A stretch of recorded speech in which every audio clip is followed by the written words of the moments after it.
Well, on this crisp spring morning, good morning, ladies and gentlemen. Welcome to Concordia University, Wisconsin. It's 10 a.m. Central Daylight Time, the time set for convening WEC Energy Group's 2017 annual meeting of stockholders. I'm Gale Klappa, chairman of the board of WEC Energy Group, and I will serve as chairman for today's meeting. Well, we're delighted to be back here at Concordia, our annual meeting home away from home. And I'd like to again thank the president of Concordia, the Reverend Dr. Patrick Ferry, and his staff for their gracious hospitality year after year. Now, before we begin our session today, I'd like to ask Chris Stobie, one of our control room operators from the Fox Energy Center in Kaukauna, to join me here at the podium. Chris has been an employee of Wisconsin Public Service for the past 3 years. Chris, welcome. It was a cold, blustery night last February, and Chris was home, actually getting ready for bed, when he looked out the window and noticed something unusual. From far away, it looked like the taillights of a four-wheeler were partially buried in the snow. Chris thought it might actually be his neighbor Mike's four-wheeler. So Chris ran next door to alert his neighbor, but quickly realized that Mike might actually be pinned under that all-terrain vehicle. And that's when instinct, training, and true caring kicked in.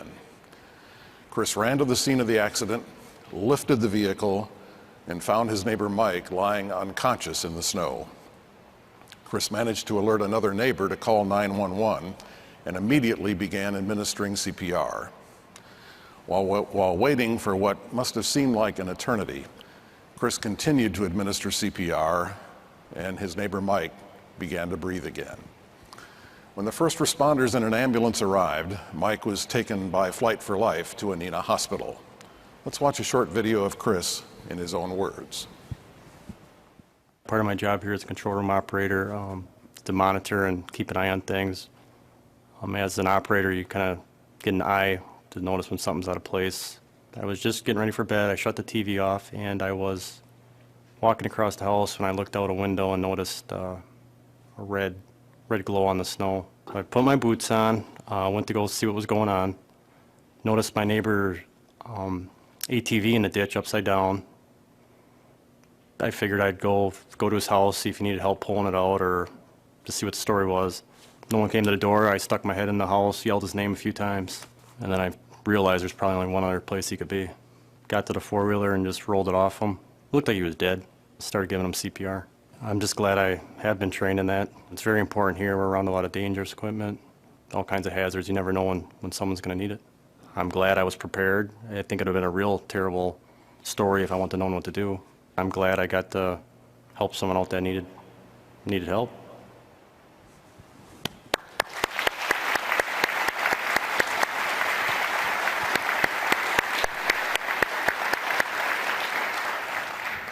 You know, we take safety and safety training, including CPR, very seriously at our company because, as you saw, our employees work in dangerous environments every day, and working safely and going home at night are more important than anything.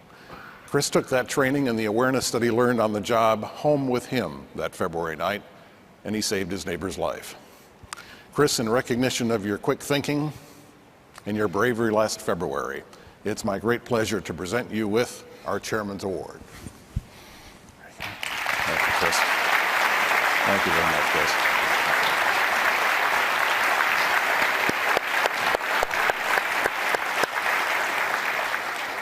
Chris, also in your honor, the Wisconsin Public Service Foundation will make a $5,000 contribution to the Make-A-Wish Foundation. As many of you know, the Make-A-Wish Foundation works to grant the wishes of children who are suffering from life-threatening medical conditions. Chris, thank you for the caring attitude you bring to your job and for the great work you do for our company. And now, ladies and gentlemen, if you will please stand, Chris will lead us in the Pledge of Allegiance. Chris. I pledge allegiance to the flag of the United States of America and to the republic for which it stands, one nation, under God, indivisible, with liberty and justice for all. Very good. Thank you, Chris. All right. Well, I'm delighted to see all of you here this morning. And I'd also like to extend a word of welcome to our stockholders in Boston, Montreal, London, Frankfurt, and points beyond. Our meeting is streaming live this morning at WECEnergygroup.com. Now it's time to call our 2017 annual meeting to order. I've been given the inspector's report, which indicates that more than 86% of the company's outstanding shares are represented. This constitutes a quorum under the company's bylaws, and this meeting, therefore, is duly convened to conduct business. At the end of our formal program, we will be happy to answer as many of your questions as time allows. As always, some of the information you will receive at this meeting is forward-looking in nature and is based on our current expectations. Our projections clearly involve risks and uncertainties. Factors discussed in the company's latest Form 10-K and in future reports filed with the Securities and Exchange Commission could cause our actual results to differ materially from those discussed today. Now we'll begin our business session by introducing the members of the WEC Energy Group Board of Directors. I would ask each director to please stand as I introduce them, and please remain standing until all the directors have been recognized. And please hold your applause until the end of the introductions. We begin with John F. Bergstrom, Chairman and Chief Executive Officer of Bergstrom Corporation. Barbara L. Bowles, retired Vice Chair of Profit Investment Management and retired Chairman of the Kenwood Group. William J. Brodsky, retired Chairman and Chief Executive Officer of CBOE Holdings and the Chicago Board Options Exchange. Albert J. Budney, Jr., retired President and Director of Niagara Mohawk Holdings, Incorporated. Patricia W. Chadwick, President of Ravengate Partners, LLC. Kurt S. Culver, Non-Executive Chairman of MGIC Investment Corporation and Mortgage Guarantee Insurance Corporation. Thomas J. Fisher, Principal of Fisher Financial Consulting, LLC. Paul W. Jones, retired Executive Chairman and Chief Executive of A.O. Smith Corporation and Non-Executive Chairman currently of Rexnord Corporation. Henry W. Knipple, retired Chairman and Chief Executive Officer of Regal Beloit Corporation. Alan L. Leverett, President and Chief Executive Officer of WEC Energy Group. Euless Payne, Jr., Managing Member of Addison Clifton, LLC. And Mary Ellen Stanek, Managing Director and Director of Asset Management for Baird Financial Group. Ladies and gentlemen, please join me in a round of applause for our directors.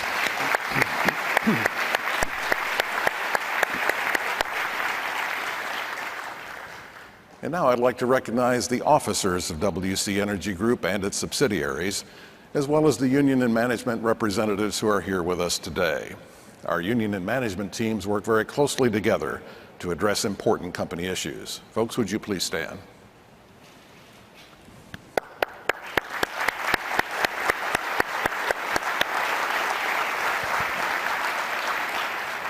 Thank you very much. I'd also like to introduce Susan Hogan from ComputerShare. ComputerShare is the company that serves as our transfer agent and our registrar. Susan has been appointed as the Inspector of Election for our meeting. Susan, would you please stand? Very good. And Susan tells me there are no hanging chads. Also with us today are representatives of Deloitte & Touche, Bob Gordon and Andrew Coors. They're our auditors, and they can answer any questions you may have about our 2016 financial statements. Bob and Andrew, would you please stand for a moment? There you are. Thank you.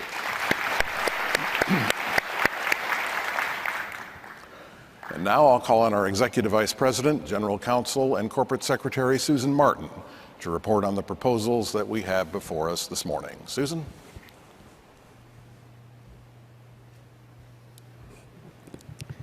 Thank you, Gail.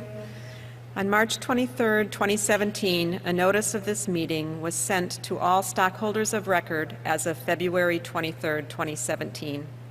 As set forth in your proxy statement, there are 4 items which stockholders have been asked to vote. 1, the election of 13 directors to serve for terms expiring at the annual meeting of stockholders in 2018. 2, ratification of Deloitte & Touche LLP as independent auditors for 2017. 3, the advisory vote on compensation of the named executive officers, otherwise known as Say on Pay. And 4th, the advisory vote to establish the frequency of say-on-pay advisory votes. We will now proceed with the vote for the 2017 annual meeting. If you previously voted your proxy, your vote has already been recorded. At this time, I would like to ask if there are any outstanding proxies that have not been turned in to be counted. If you have not yet voted, please raise your hand and an usher will come and pick up your ballot.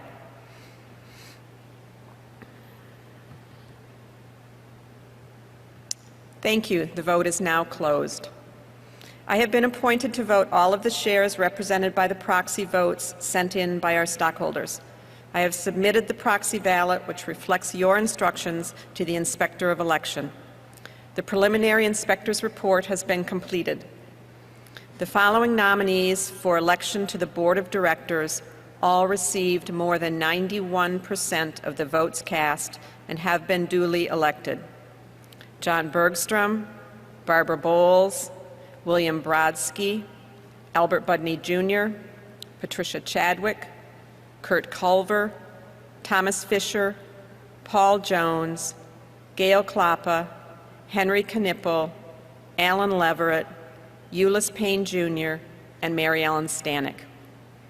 Each director will serve until the 2018 annual meeting. The proposal to ratify Deloitte & Touche LLP as independent auditors for 2017 has received an affirmative vote of more than 95% of the votes cast. Deloitte & Touche is therefore ratified as the independent auditors for 2017. The proposal to approve the compensation of the company's named executive officers, as disclosed in the proxy statement, has received the affirmative vote of 95% of the votes cast. And more than 88% of the votes cast voted in favor of a frequency of 1 year for future say-on-pay votes, more than any of the other options.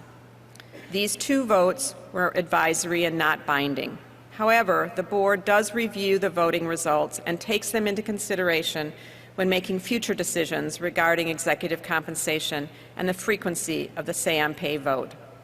I will now turn the meeting back over to Gail. Susan, thank you very much. The formal business portion of our meeting is now adjourned. Now, if you followed our company closely, I'm sure you know that we delivered another record year in 2016. To review the year in detail and outline our plans for the future, I'm delighted to turn the meeting over to the President and Chief Executive of our company, Alan Leverett. Alan, all yours.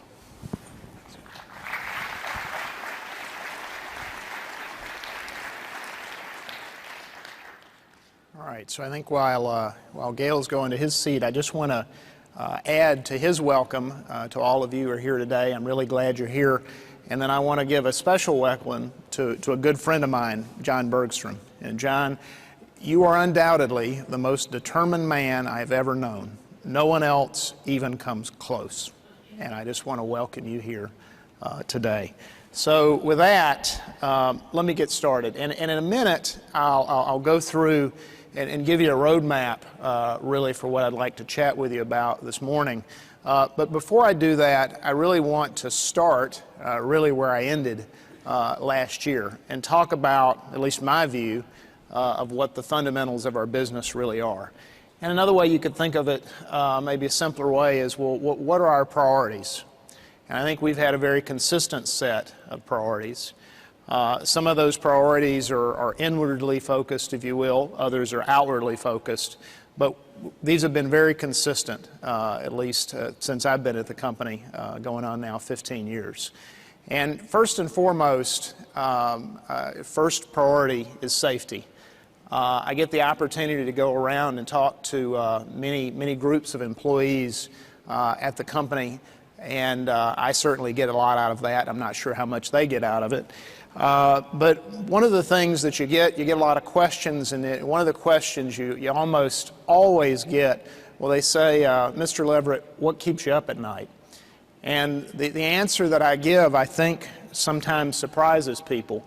And what I say is, what keeps me up at night is that we have an employee or a customer who's injured, and that injury could have been avoided. and that keeps me up at night. So certainly safety is first and foremost our top priority, and I think that's good business as well as just the right thing to do. I think next, efficiency. Efficiency in our business, I think it's always been important, but perhaps it's more important than ever. We certainly have a situation since 2008, 2009, during the Great Recession, where we had a very big demand shock on electricity. The demand for electricity went down. There was also sort of a scale model of that shock in natural gas. But even though demand was affected, we still have very high capital commitments and requirements in our business. And as a result, we have to manage all of our other costs as closely as we can so that while investing that capital, we can still maintain rates at a reasonable level. Next is reliability. Maybe to state the obvious, the products that we produce, so electricity, we deliver natural gas, we produce steam and deliver steam primarily for heating process as well in downtown Milwaukee. Those products maintain healthy businesses, they maintain comfortable homes, but they're also really critical to sometimes saving and maintaining lives. Next, financial discipline. I mentioned that I go around and I talk to employee groups a lot, and what I say to them is, if you only want to remember one financial goal that we have, just remember this one goal, and that goal is we want every one of our utilities on a consistent basis to earn their allowed rates of return. And everything else will follow from that. If each of the utilities consistently earn their allowed rates of return, you'll meet all of your other financial goals as a company. I mentioned that we had a couple of priorities that are outwardly focused. One of those is on customers and keeping customers at the center or the heart, if you will, of our business. If any of you have been paying attention to what's going on in the airline industry lately, you'll see that you ignore customers at your peril. So we certainly want to keep those customers, our customers, at the heart of our business. Next, we want to grow and support the communities we serve. And that support really comes in a number of forms. One of those forms is certainly money. So it depends on which year you look at, but generally anywhere we make contributions anywhere from $7 to $10 million a year if you include our corporate foundations as well as money that we would give directly out of corporate funds. And so that's very important, but I think as important is the involvement that our employees have in the communities. And just speaking for myself for a second, I mean, that's obviously important. It's important to the people in the community, but I think it also brings something to employees. And speaking for myself, I know I had an opportunity a couple weeks ago to spend a couple hours with the principal of a charter school here in Milwaukee. And it was so obvious as I talked with her and she took me around the school, the incredible love and care that she had for her students. And I came away with a better sense of humility. And humility is important in life. It's also important in business. If you don't have a sense of humility, you can't learn. So I think as our employees are involved in their communities, I think that's something that they bring back. And finally, last but not least, we want to value and develop our employees. Now, when I talk to employees, I'm very clear with them, you know, I can't plan your career, but I can help prepare you for opportunities. And that's what we really try to do with our employees. So with that as an introduction, the talk this morning has got three major pieces. So the first part that I want to go through just briefly is our financial performance and where that's been just in 2016, in the first quarter of 2017. So we'll go through that. The next thing I'd like to do is just touch on a couple of areas of how we're doing in some non-financial areas, some of these priorities that I just went through. And then finally, I'd like to talk about our forward plan. And that's pretty much a discussion about our capital plan as a company, which is quite large. And then at the end, I'll be very, very happy to take any questions that you might have. So let me start with 2016 earnings. February 1st, we reported our earnings for 2016. Pleased to report, if you look at it on either a net income basis or an earnings per share basis, those were at record levels. The other thing that I'm just as pleased about is the continued consistency we've had in terms of earnings. And when I say consistency, we're very clear at the beginning of each year with our owners about what we expect in terms of a range of earnings for the year. Then as we go through the year, quarter by quarter, we give a view of what we expect for the next quarter. And we're one of the few utilities in the country that over the last 10 years, so do the math, more than 40 quarters, we've met or beat our guidance 100% of the time. Very few companies can say that, and I think it's tremendously important, well, for any company, but particularly for a company in our industry. Now, the first quarter of this year, just Tuesday of this week, we released earnings.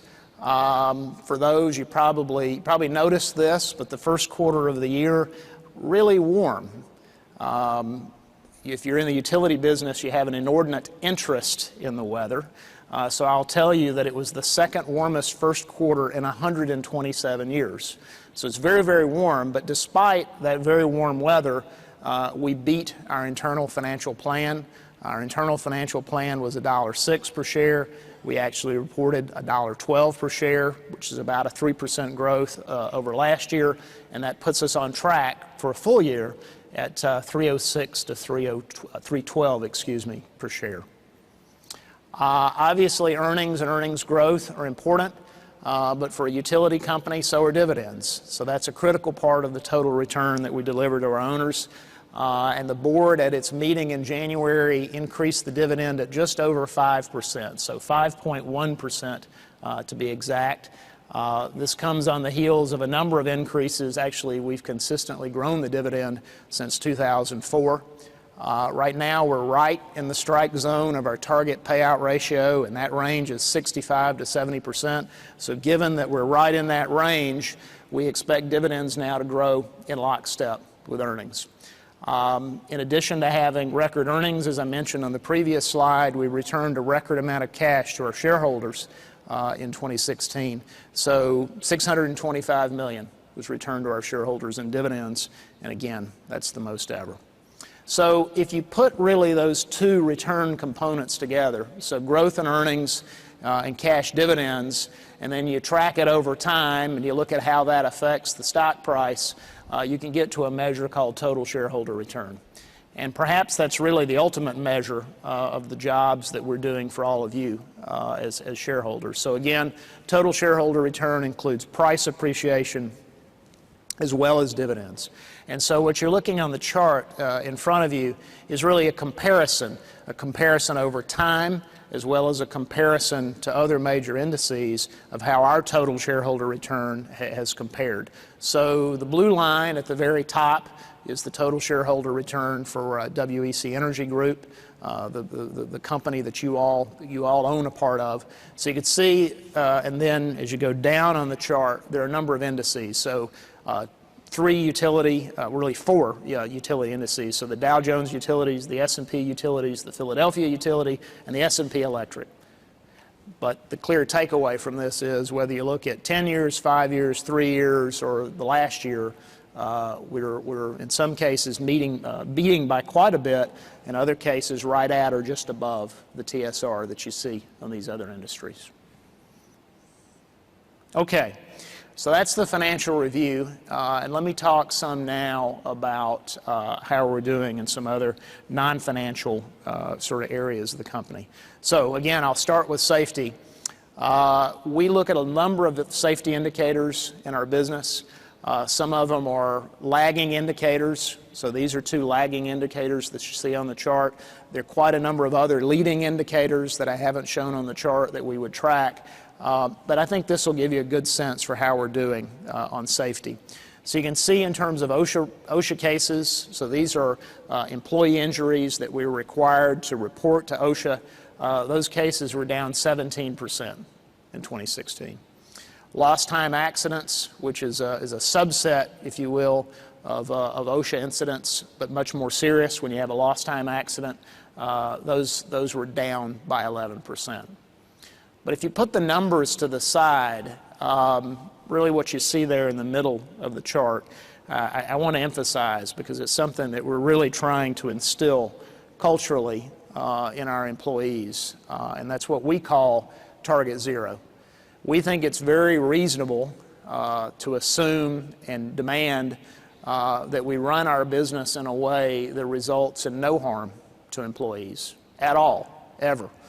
And that's something that we're really trying to instill on our employees.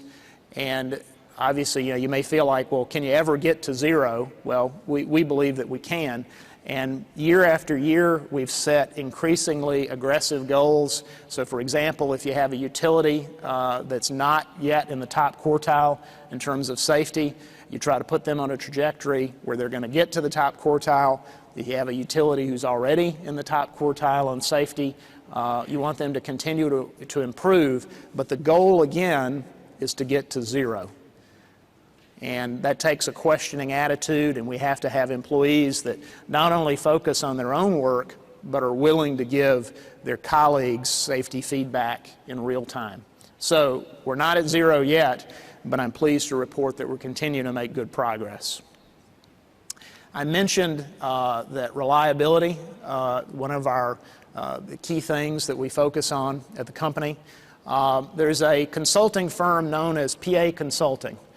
And they've been monitoring and analyzing electric system reliability really for more than a quarter century. And they're a leading source of reliability data and insights, at least for North America. So they look at a wide range of things when they come in and look at the reliability performance of a utility. So they look at reliability, your restoration time, response time, safety. And I'm pleased to say that for the 6th year in a row, We Energies has won the Midwest Award for the most reliable utility in the Midwest. So 6 years running, they got the trophy.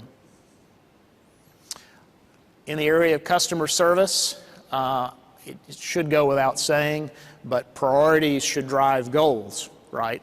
And so we have very aggressive goals in the area of customer satisfaction, both in the area of the satisfaction that a customer has with a utility, as well as transactional satisfaction that they have. We do very regular online surveys when customers have interactions with the company. So we do that in a very consistent way, and we have an approach to set goals, not unlike what I was describing with the way that we set safety goals. So in 2016, we met or exceeded customer satisfaction targets at each and every one of our utilities. But there's one other area that I particularly want to go through, and that's the satisfaction among large electric customers.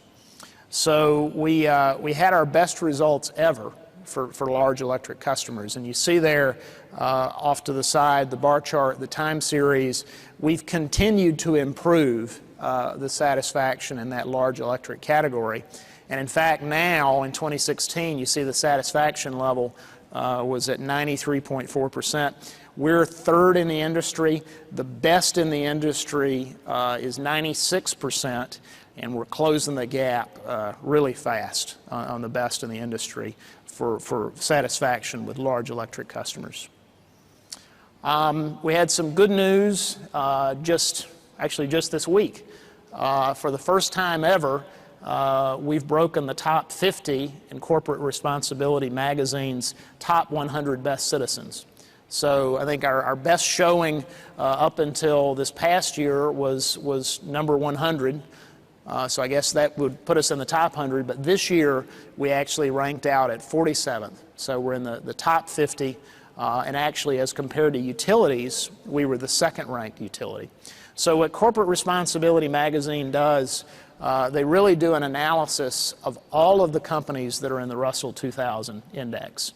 They look at 7 categories that range from environmental and climate change to employee relations, governance, philanthropy, very wide range, and I'm very, very pleased that we ranked out at 47th. We've had very aggressive, consistent supplier diversity goals at all of our utilities. And last year we exceeded our goals, I'm pleased to say. Spent $175 million with women and minority suppliers. The other thing that's in these numbers that I want to emphasize, we also track spending with veteran-owned firms. So these numbers include the spending that we did with veteran-owned firms. And we were also recognized this year by the Wisconsin chapter. There's a National Association of Minority Contractors, and we were recognized, We Energies was recognized for the work that they've done in helping develop minority firms and having them in a position where they can consistently do work for us at We Energies, and they do a wonderful job. Okay, so, and this is kind of my favorite part of the presentation, where we talk a little bit about the future.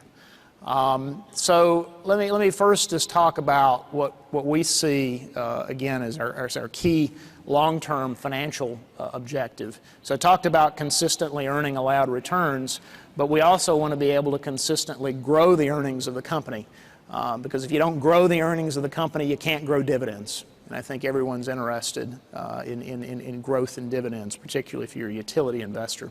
So our long-term earnings per share growth target is 5 to 7%.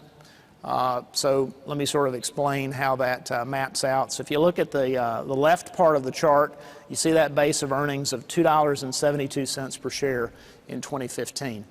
So $2.72 is really a pro forma number.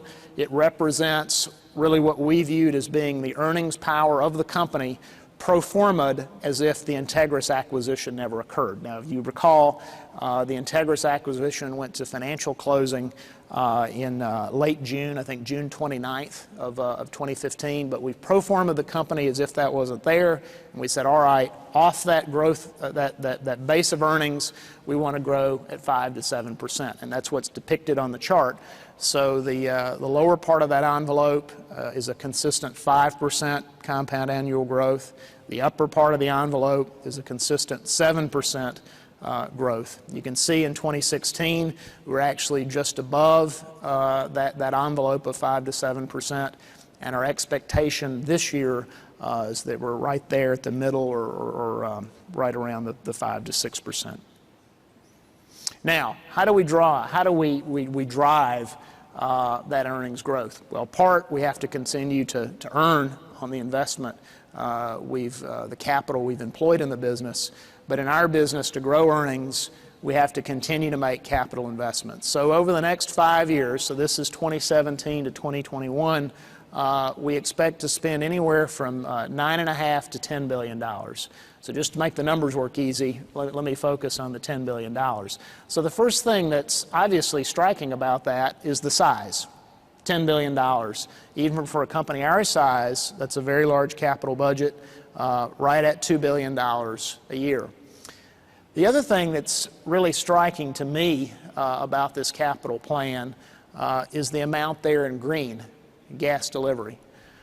So more than half of our capital budget over the next 5 years is expected to be in the natural gas business, specifically in the natural gas distribution business.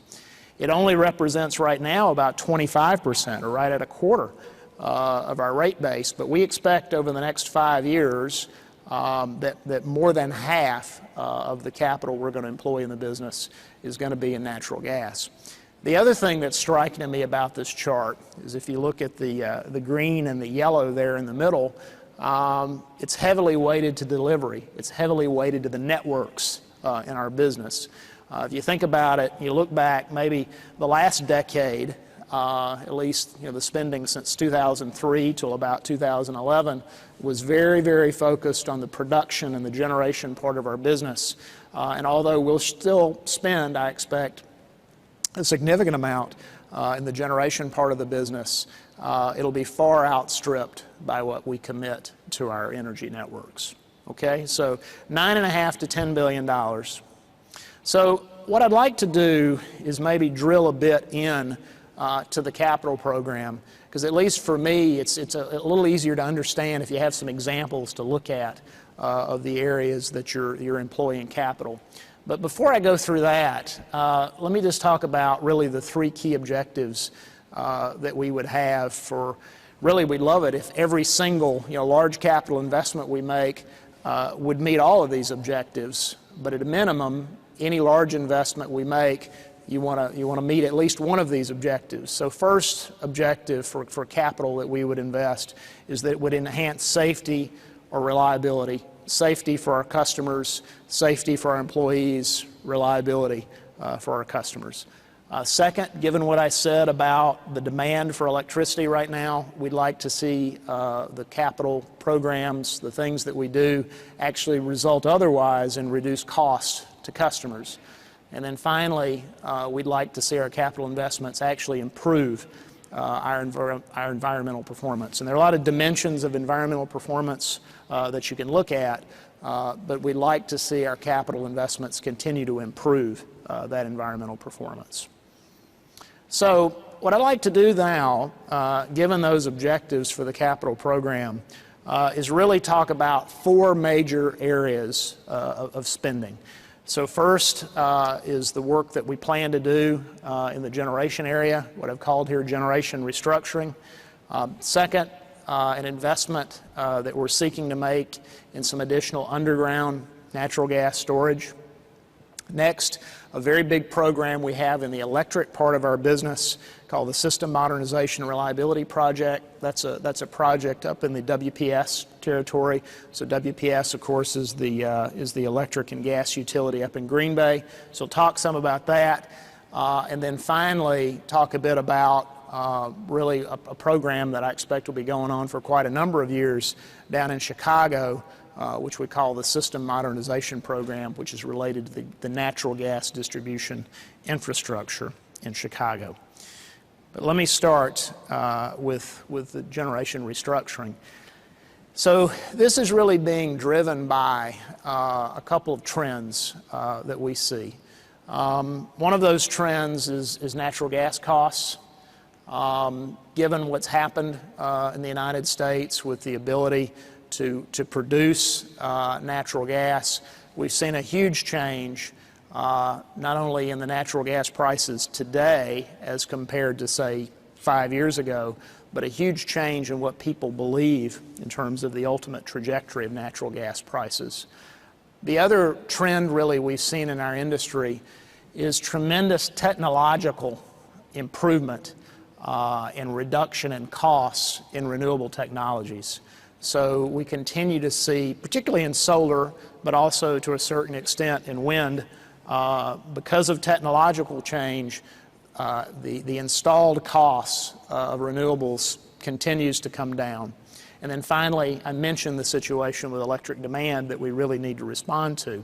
So as a result of those trends, we're embarked on what I call a generation restructuring.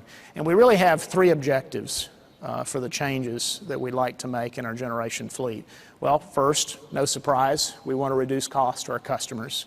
We want to preserve a reasonable amount of fuel diversity. What do I mean by that? What would be a reasonable amount of fuel diversity? As I sit here today, I think where we're likely headed from a fuel, if you look at the constituent parts, the types of fuel that we use to produce electricity, I think we're going to transition to about a third of that being from solid fuel, from coal, about a third of that being from natural gas, and then the final third is a category that I'll call carbon-free, but within that I would really lump renewables as well as nuclear. So I think about a third is a reasonable mix for where we are in the country.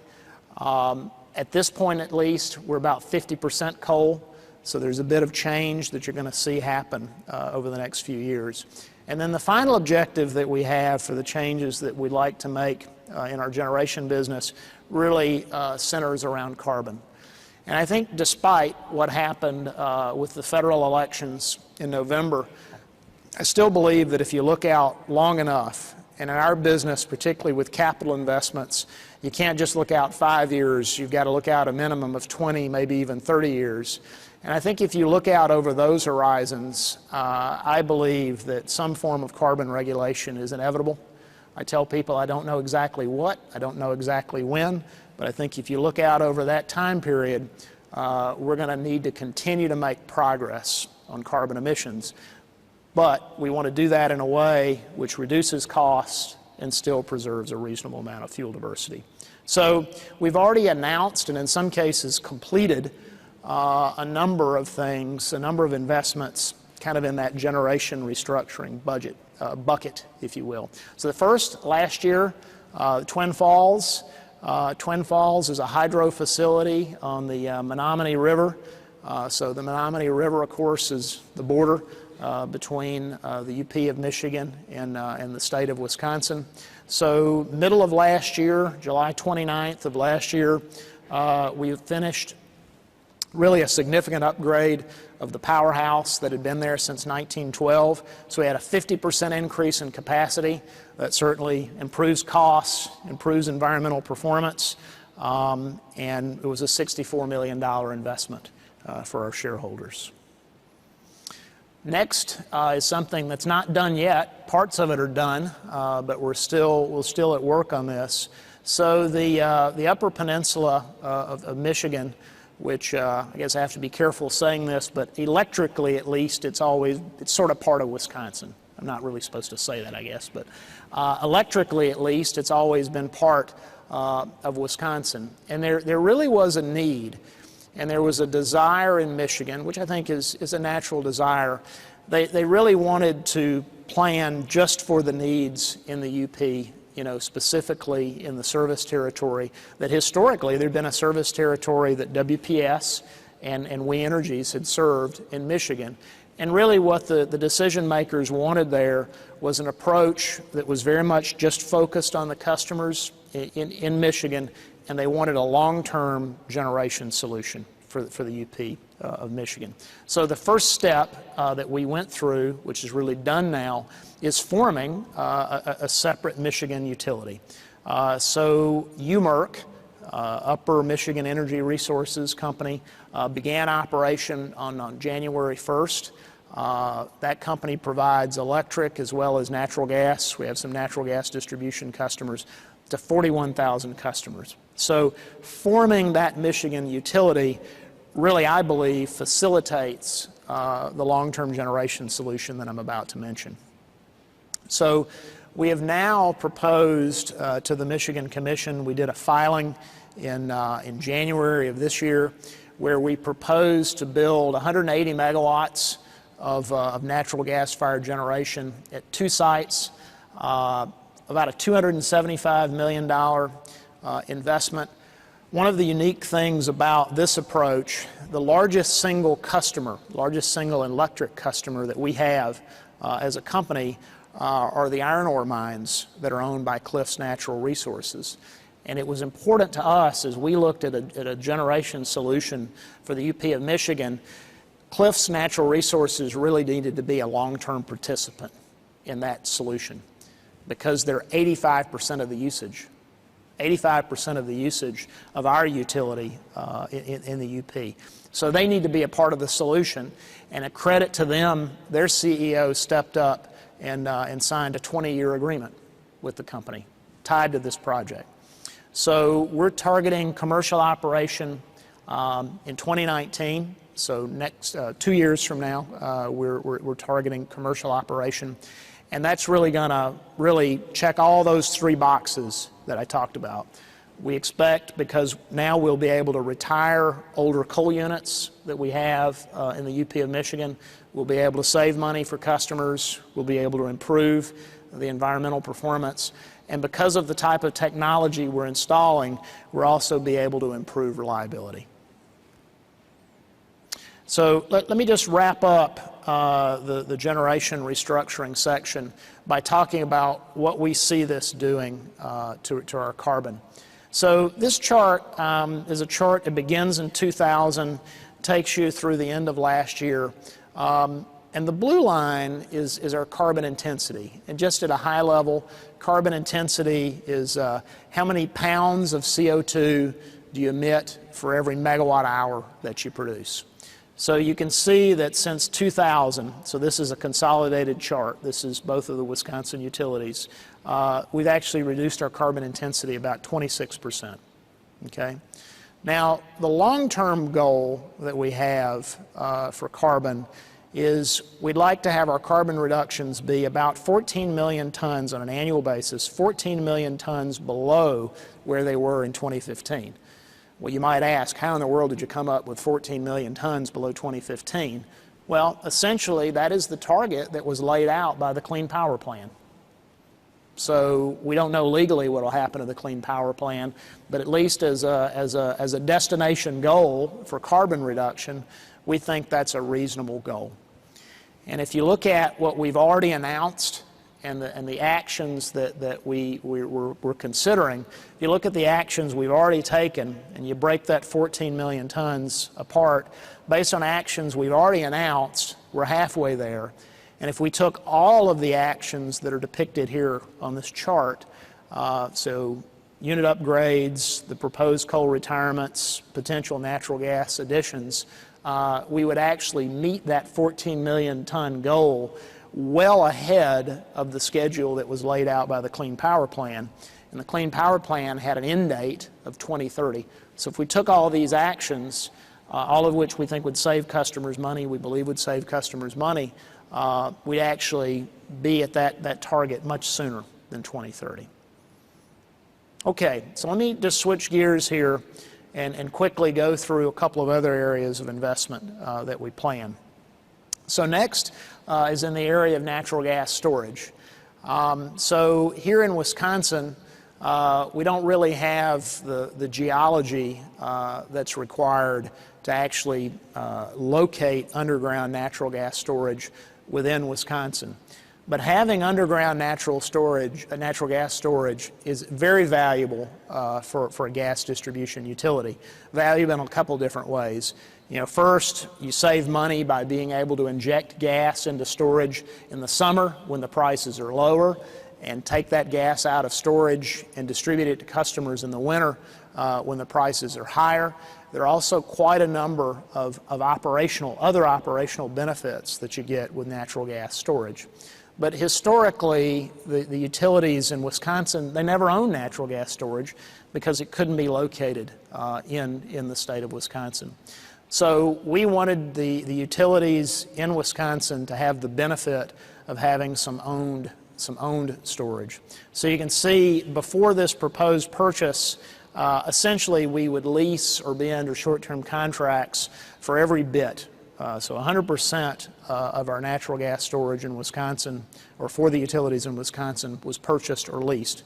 So with the purchase that we've announced over in Michigan, which is still going through regulatory approvals, $230 million investment, and once we get to regulatory approval, go to financial closing, almost a third of the natural gas storage through a structure that we put together would be indirectly owned, I would say, by the natural gas utilities in Wisconsin. So we see that as a big cost-saving opportunity for the utilities here, and it's also a good investment for us as a company. All right, so let me move now. This one is my favorite, which is the System Modernization and Reliability Project at WPS up in Green Bay. So the map that you're looking at here, obviously that's a map of Wisconsin, so that's clear. What might not be as clear is the green there at the top. And what that green, or the intensity of the green, measures foliage cover.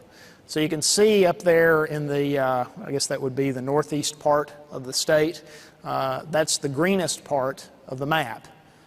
And as it turns out, a very, very large portion of the WPS territory is in those areas of the state with a lot of tree coverage. And as a result, because the customer density is low, you have all this foliage. If you ever have, storms, if you have anything significant going on, you tend to see very long outages. So a number of years ago, actually back in 2014, WPS began planning for a program to really try to improve the reliability in the area. So they started that program in 2014. Now what you see on this next layer of the chart is the storm activity that we had in the WPS territory in the first quarter of this year. So it's measured, it's kind of a heat map sort of approach. So the red on the chart is the most intense, and then you go down to yellow. So a huge amount of storm activity in the first quarter of the year. So when WPS started this program in 2014, they targeted what I've called here on the slide Phase 1. So Phase 1 really was focused on undergrounding electric distribution, as well as doing quite a bit of what's called here distribution automation. If I were just going to kind of give a non-engineering explanation of distribution automation, it really helps the network, in a sense, kind of be self-healing. So it allows for remote switching. It allows, based on what the equipment sees, to actually deliver that data to a central control center, and we're able to better switch the network. So if you look at those blue dots, they actually match up pretty well against the storm activity. And with this equipment in place, so the undergrounding of the overhead lines right at 1,200 miles, the 400 miles of distribution automation, we actually saw for these customers in the first quarter a 99% improvement in reliability. Based on the success of Phase 1, now Phase 1 was completed last year, we received approval from the Public Service Commission to do a second phase. And you can see that part of the second phase is to do some additional hardening in areas that were already covered by Phase 1, but to also cover some other areas of the state. So this is something that not only is it a cost savings to customers, it's a wonderful reliability benefit for them as well. And we really saw it in the first quarter of this year. Okay. Last but not least, the system modernization program in Chicago, so specifically at Peoples Gas. If you look at the history, Chicago, because of the time that largely the gas distribution network was built in Chicago, it was largely a system that was built with cast iron. Because it was cast iron, it had to be run at low pressure. Because it was low pressure, the gas meters actually needed to be inside of homes. They needed to be inside businesses. So we have started, this system really has to be replaced.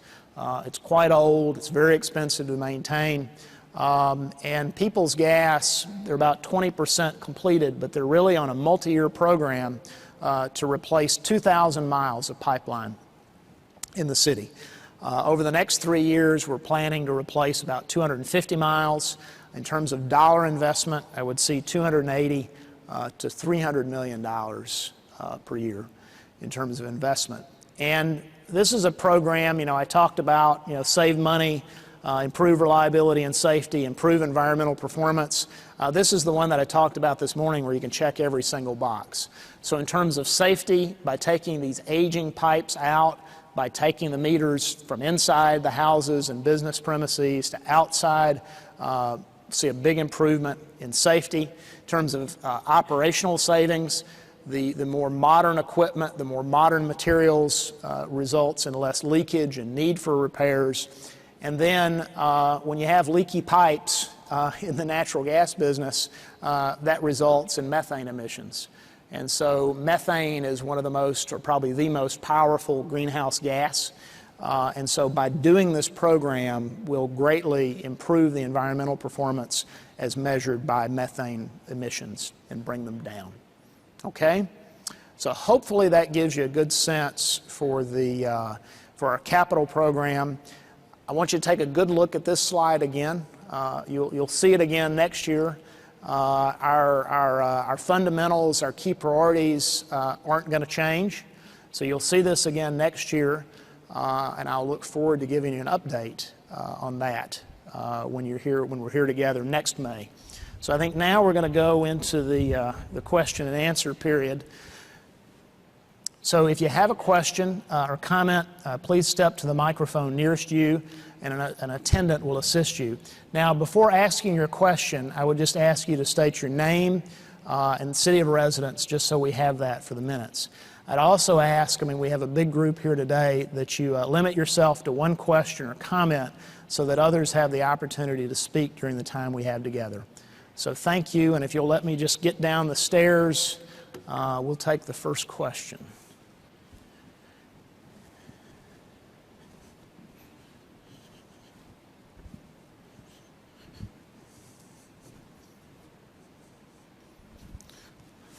Yes, ma'am.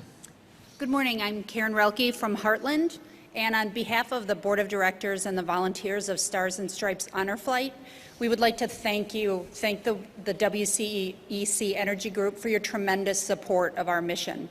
With your help and the help of our communities, we've been privileged to fly almost 5,000 of Wisconsin's oldest veterans to Washington, D.C., some of whom are here today.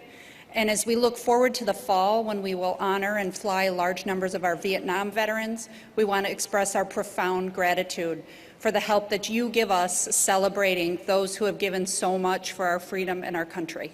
Thank you. Thank you.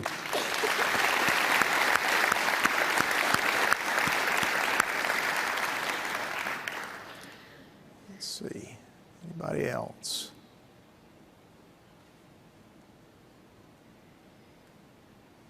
Yes, sir. Number 3.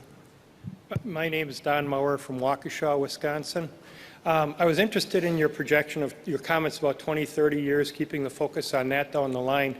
With all the talk about scaling back on environmental protection regulations, I think I'm inferring that a lot of that right now is not going to change the planning at all, that we're already on that course and we're not thinking of making short-term knee-jerk reactions. Is that correct? Or?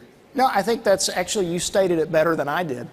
And the way I would explain this, if you look at what's really driving the decisions that we're making in generation right now, they're much more driven by what I would call fundamental economics, as opposed to what is or isn't going on in Washington, around, or in the states for that matter, with environmental regulations. So it's really driven by fundamental economics.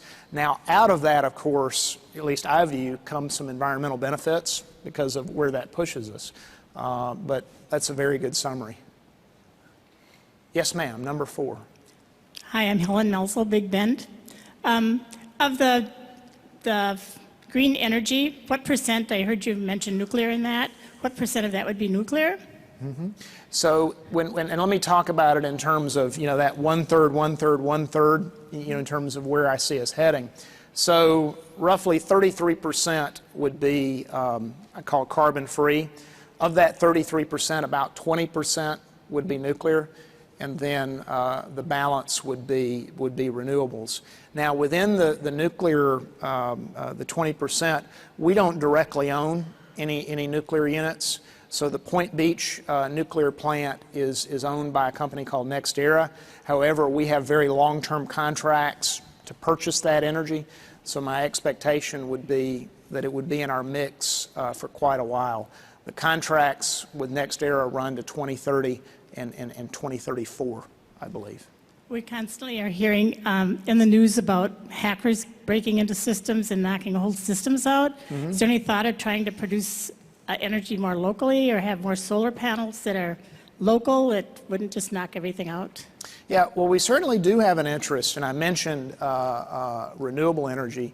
Right now in our current mix, renewables are about 9%, 8.5%, 9%.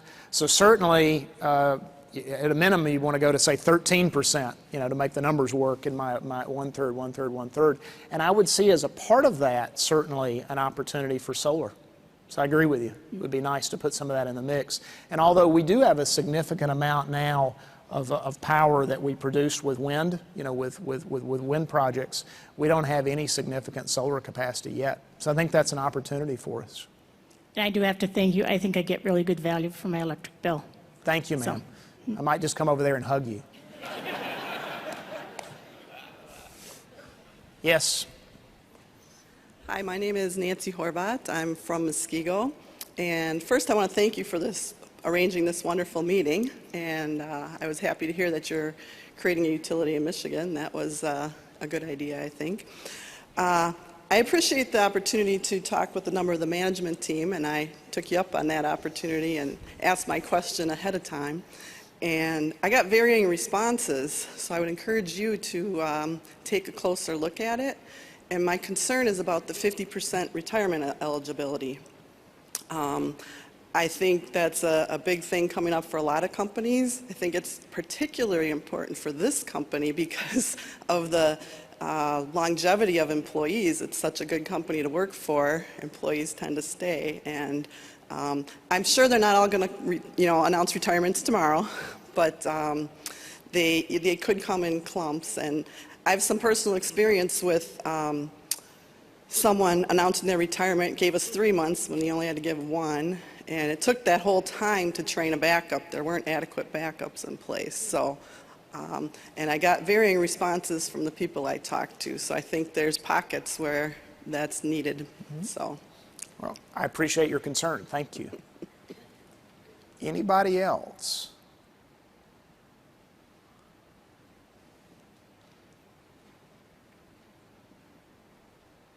Let's see, number 2. Yes, sir. Okay, so adding on to the hacker thing, are you guys adding on to your system to prevent hackings?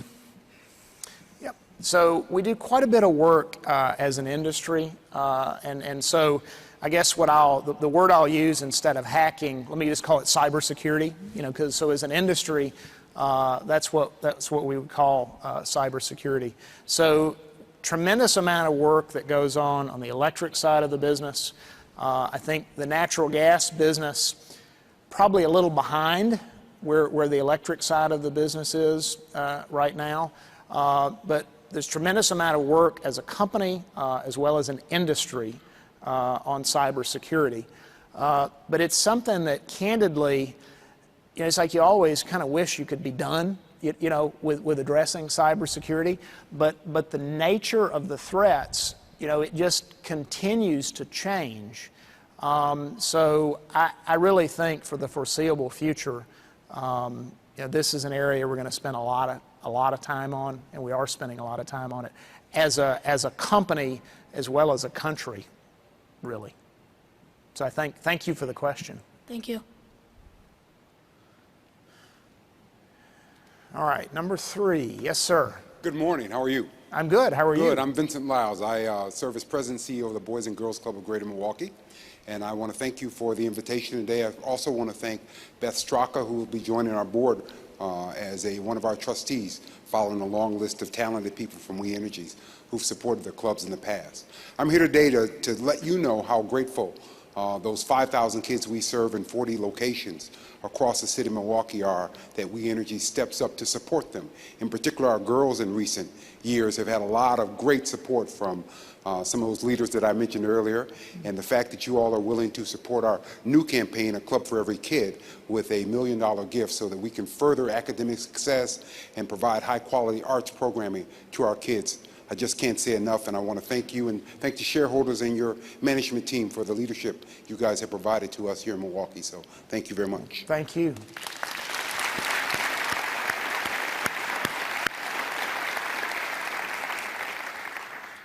All right, I went on long, so it's 11:05, but if anybody has an additional question, I'll be happy to address it. I don't see any. So I just want to thank all of you for being here. I look forward to reporting on our progress this time next year, so drive safely. Thank you.